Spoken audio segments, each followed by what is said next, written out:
Vamos lá, CADC, dando continuidade aqui ao nosso estudo dentro da Política Nacional em Saúde do Homem. Hoje a gente vai debater em alguns vídeos a anatomia e a fisiologia do sistema reprodutor masculino para partirmos para os direitos sexuais e reprodutivos, com participação no planejamento reprodutivo, no parto, no puerpério, no pré-natal, até chegarmos a doenças comuns dessa faixa etária. Debateremos, por exemplo, a andropausa, debateremos um pouquinho de CA de próstata, embora mais comum na terceira idade, aparecem casos também na vida adulta. E, por fim, os indicadores epidemiológicos. Sistema reprodutor masculino.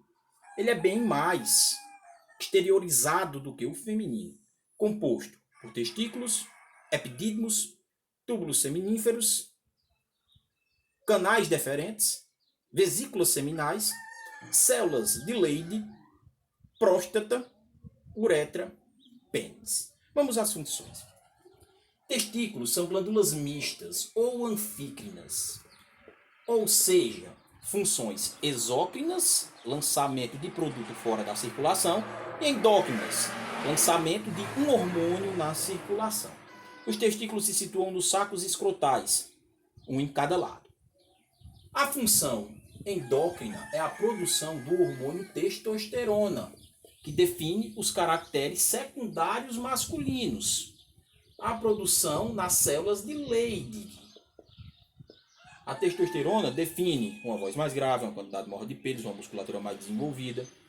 E a parte exócrina, a produção do espermatozoide. Nos túbulos seminíferos. O espermatozoide que tem uma anatomia e tem uma função. A função é fecundar o óvulo. A anatomia, uma cauda flagelar, uma região mitocondrial para dar energia para a movimentação do espermatozoide e uma cabeça, onde a gente chama de acrossomo, que é uma diferenciação de uma organela chamada complexo de Golgi. Complexo de Golgi. Armazenamento e secreção celular. E também essa função de perfuração ovular. Continuando. Epidídimos 2. Um em cima de cada testículo. Funções. Maturação do espermatozoide, ou seja, ele ganha capacidade de conseguir perfurar um óvulo aqui, e armazenamento e liberação desse espermatozoide na medida que o sistema reprodutor masculino, características hormonais, determinar isso. Canais deferentes, importante estrutura para estudo. É considerado um elevador do sistema reprodutor masculino.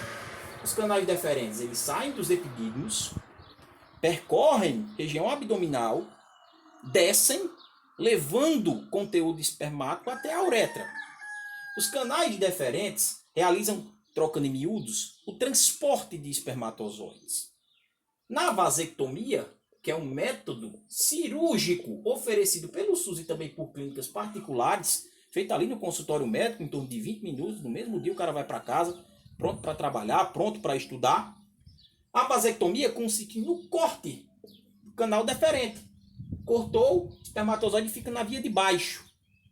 Ele não sobe para as partes maiores do sistema reprodutor masculino.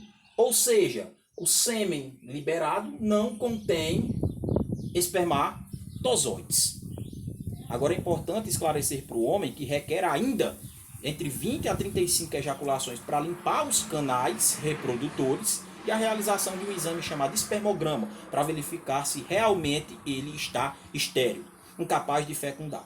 A vasectomia é reversível? Sim. Existem cirurgias que repõem o canal cortado na sua região original.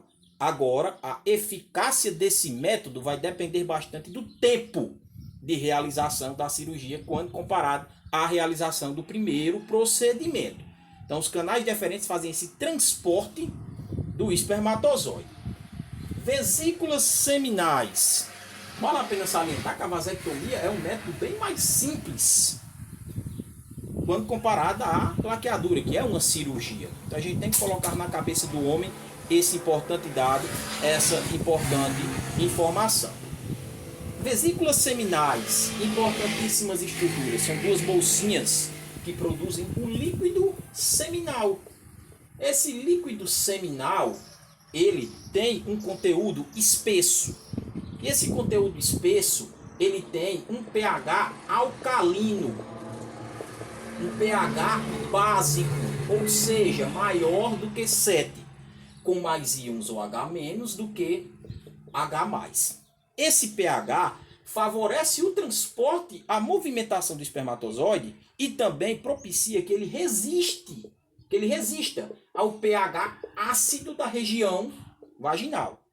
Então esse espermatozoide vai encontrar um meio através desse líquido seminal para chegar e conseguir fecundar com propriedade o óvulo que foi jogado lá na tuba uterina.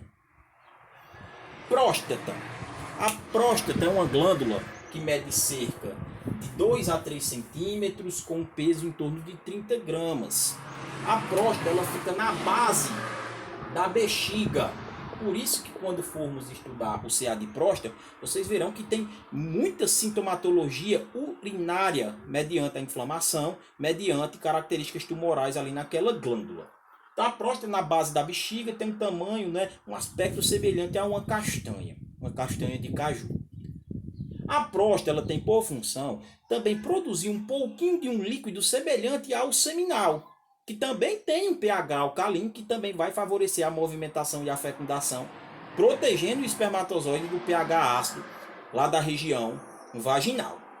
A próstata ela é acessível mediante o toque retal, que é uma ferramenta importante de monitoramento do CA de próstata.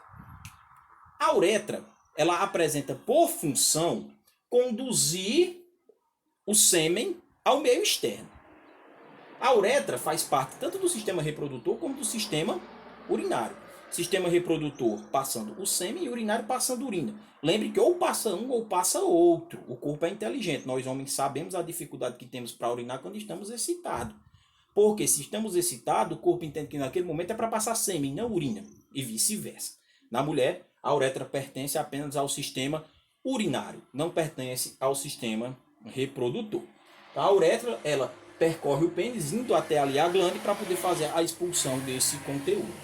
E o pênis é um órgão que possui corpos esponjosos e corpos cavernosos. Os corpos esponjosos, esponjas, que protegem a uretra, e os corpos cavernosos se enchem de sangue quando o homem está excitado. Estrutura análoga ao clítoris no sistema reprodutor feminino. Ocorre um significativo aumento quando a pessoa encontra-se excitada.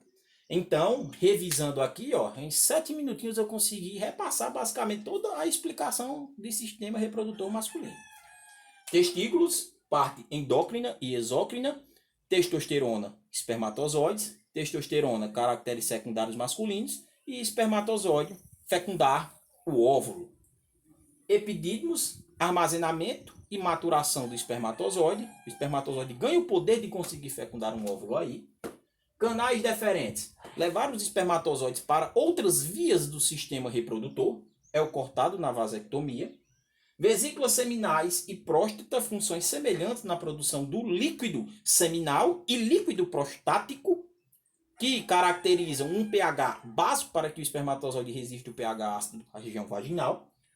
Próstata, já foi comentado e vamos comentar mais lá na frente. Uretra, encaminhar esse conteúdo ao meio externo, sistema reprodutor e urinário. E pênis é o órgão mor do sistema reprodutor masculino, corpos esponjosos, corpos cavernosos, proteção à região uretral e à circulação. O sêmen, ele é formado por o quê? Por espermatozoides, produzidos aonde? Testículos, túbulos seminíferos. Também é formado pelo líquido seminal, produzido nas vesículas seminais, e pelo líquido prostático, produzido na próstata. Então veja, eu posso ter sêmen sem espermatozoide, para não ficar confusa a explicação? Posso, desde que o cara venha a ser vasectomizado. Valeu, pessoal!